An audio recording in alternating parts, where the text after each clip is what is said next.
Selamat datang di part ke-6 dari series belajar airdrop kripto untuk pemula. Dan di video kali ini kita akan ngebahas beberapa tips penting yang wajib teman-teman ketahui dalam menggarap yang namanya airdrop buat kamu yang pemula. Yang pertama tentunya kamu harus rajin cari info airdrop terbaru. Dengan cara apa? Tentunya dengan cara mencari atau memfollow akun-akun di Twitter ataupun masuk ke channel grup Telegram yang membahas seputar hal ini dan rutin setiap harinya memberikan updatean informasi seputar tentang airdrop itu sendiri. Dan kamu bisa cek di video sebelumnya, aku sudah merekomendasikan kurang lebih 3 grup Telegram yang cukup rutin dalam mengupdate ataupun memberikan informasi seputar airdrop, dan admin-admin di dalamnya itu tentunya sudah sangat berpengalaman di dalam dunia airdrop ataupun kripto dan Web3 tentunya. So, kamu nggak perlu ragu untuk join di grup Telegram mereka yang sudah aku rekomendasikan di video sebelumnya. Kalau kamu belum mengecek video sebelumnya, silahkan kamu tonton dulu video sebelumnya untuk mengetahui lebih detail seputar apa yang kita bahas di part yang sebelumnya. Dan kenapa ini penting? Tentunya karena di kripto itu semuanya tentang berita ataupun informasi. Kalau kamu ketinggalan, artinya kesempatan peluang yang harusnya kamu dapetin itu lewat begitu aja. Dan ya, di dunia kripto penting untuk update setiap saat atau bahkan setiap hari, kurang lebihnya seperti itu, untuk nggak ketinggalan mana project yang potensial untuk kita garap, salah satunya kalau di airdrop itu sendiri. Jadi ini sangat penting. Tips yang kedua adalah kamu nggak boleh malas baca segala informasi yang di-share di sosial media. Itu dalam bentuk teks biasanya secara umumnya, dan ya di sini kamu nggak boleh malas baca. Soalnya kalau kamu malas baca, artinya kamu nggak punya peluang untuk bisa berhasil di airdrop itu sendiri, karena informasi kebanyakan itu dalam bentuk teks. So, updatean terbaru, apa yang diminta oleh pihak developer ataupun pihak yang membuat proyek tersebut, kalau kamu nggak membacanya secara detail, cuma mendapat info setengah-setengah seperti itu, artinya peluang untuk kamu bisa eligible pada airdrop tersebut itu semakin berkurang. Intinya di sini, kalau kamu rutin menggarap yang namanya airdrop, kamu wajib baca atau rajin baca maksudku. Jangan malas baca, oke? Tips yang ketiga, selalu ikuti syarat dan ketentuan. Setiap project yang kamu garap atau garapan airdrop itu mempunyai ketentuan dan syaratnya masing-masing. Kenapa ini penting? Soalnya kalau kamu nggak memenuhi ketentuan ataupun syarat dari mereka, itu artinya kamu nggak eligible ataupun kamu nggak bisa memaksimalkan potensi airdrop yang kamu dapetin dari project tersebut. Biasanya banyak banget yang menggarap airdrop itu cenderung marah-marah di belakang karena merasa sudah menggarap airdropnya ataupun proyek tersebut, tapi di akhirnya mereka nggak dapat tokennya. Dan ya, ini pure banyak banget kesalahan orang-orang seperti itu, merasa sudah menggarap, tapi sebenarnya mereka nggak memenuhi persyaratannya. So, kenapa ini penting? Karena setiap airdrop itu untuk mendapatkan tokennya tentunya kamu wajib eligible. Jadi, aku sarankan di sini pantengin terus sosial media mereka, jangan malas baca seperti yang aku sebutkan tadi.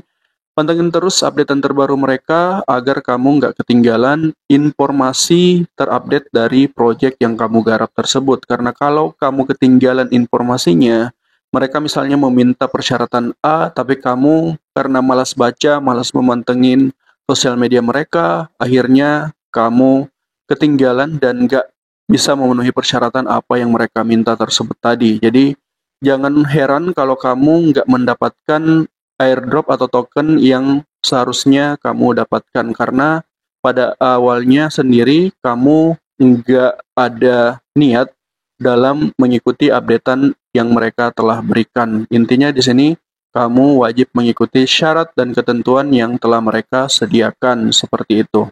Tips berikutnya, jangan lupa dan selalu aku ingatkan di video-video sebelumnya tentang yang namanya jaga keamanan. Jangan kamu berikan seed phrase ataupun private key kamu kepada orang kalau ada yang memintanya. Selanjutnya, kamu jangan sembarangan ngeklik link lalu menghubungkan dompet kamu di akun-akun yang bodong, yang nggak resmi sama sekali, yang dimana banyak banget kalau di Twitter itu mereka mengikuti name atau nama dari akunnya itu diserupai atau dimirip-miripkan dengan akun Twitter asli dari project tersebut. Itu banyak banget yang seperti itu dalam menipu orang-orang yang ada di Twitter dengan membagikan link-link, dan intinya link tersebut kalau kamu misalnya mengkoneksikan wallet kamu di dalamnya dan sampai melakukan transaksi, dan ya itu yang berbahaya soalnya itu bisa jadi phishing kalau sumbernya nggak resmi. Jadi kamu selalu hanya wajib mengikuti updatean resmi dari project tersebut, dari sosial media resmi mereka tentunya.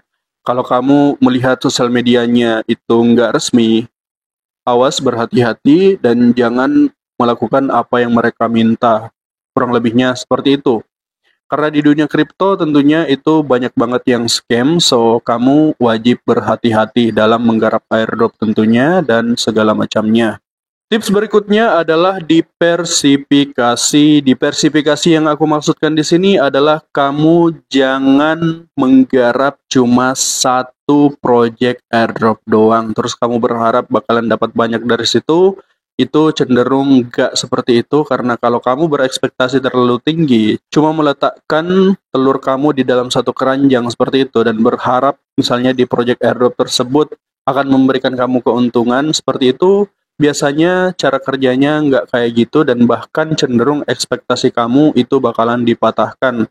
So, kamu wajib diversifikasi dalam artian garaplah airdrop sebanyak mungkin secara bersamaan, secara langsung. Luangkanlah waktumu 1 sampai 2 jam per hari seperti itu dalam menggarapnya.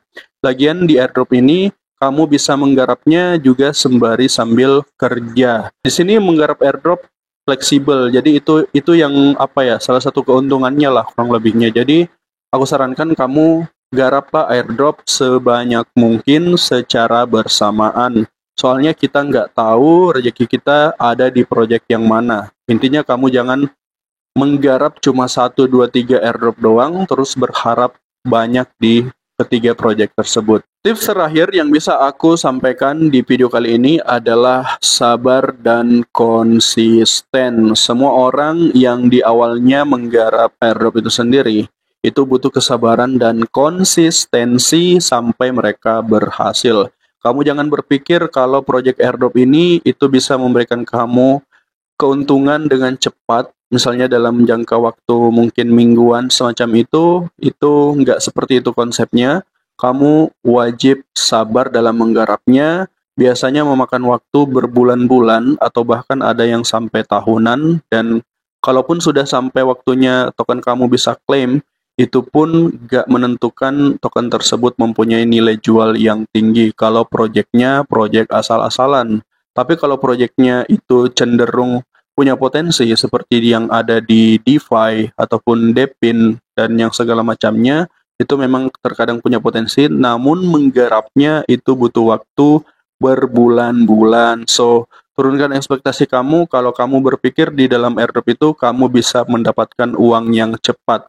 Aku harus menyampaikan informasi ini agar kamu nggak keburu kecewa. Artinya di sini pola pikir yang harus kamu terapkan adalah menggarap airdrop itu sebagai sampingan aja, tetap fokus ke pekerjaan utama kamu. Artinya kamu nggak terlalu berekspektasi tinggi di dalam airdrop ini untuk mendapatkan uang yang banyak dengan cepat seperti itu, tapi kamu harus fokus ke pekerjaan utama kamu, sembari selingan waktu atau waktu kosong di antara itu kamu garaplah airdrop. Intinya kita di sini ya menggarap airdrop itu secara santai, nggak terlalu terbebani seperti itu, dan nanti kamu akan ada di fase pada saat kamu semakin paham, semakin mengerti cara mainnya seperti apa, karena pengalaman kamu sudah terbangun dan terbentuk, nanti kamu akan bahkan bisa lebih serius lagi dalam menggarapnya dengan mengeluarkan modal yang cukup besar, sampai nanti kamu akan menemukan project yang membuat kamu jackpot, dan ya kurang lebihnya seperti itu untuk tahapan progresnya.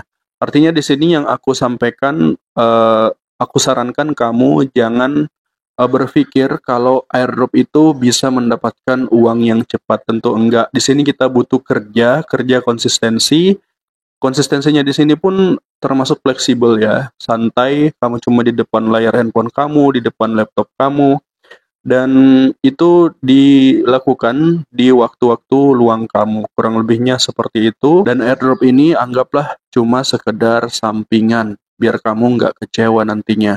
Dan nanti terkadang akan ada bulan di mana setiap airdrop yang kamu garap itu listingnya berbarengan atau berdekatan jaraknya, dan itu yang bisa dikatakan bulan panen lah. Jadi seperti yang aku sebutkan di tips yang sebelumnya, inilah pentingnya kamu menggarap airdrop sebanyak-banyaknya. Agar proyek-proyek yang kamu garap tadi itu nantinya menjelang listingnya, itu terkadang jaraknya nggak terlalu jauh. So, kamu akan merasa bulan ini ada yang listing, bulan depan akan ada lagi yang listing, jadi itu yang mempercepatnya, tapi padahal sebelumnya kamu menggarapnya di waktu yang cukup lama. Jadi ini yang wajib kamu ketahui, kenyataannya di dunia airdrop itu nggak segampang itu untuk mendapatkan penghasilan. Kamu butuh proses, kamu butuh sabar, konsisten dalam menggarap airdrop di setiap project yang kamu garap. Jadi itulah tadi beberapa tips penting yang bisa aku sampaikan di video kali ini buat teman-teman pemula untuk lakukan dalam menggarap yang namanya airdrop.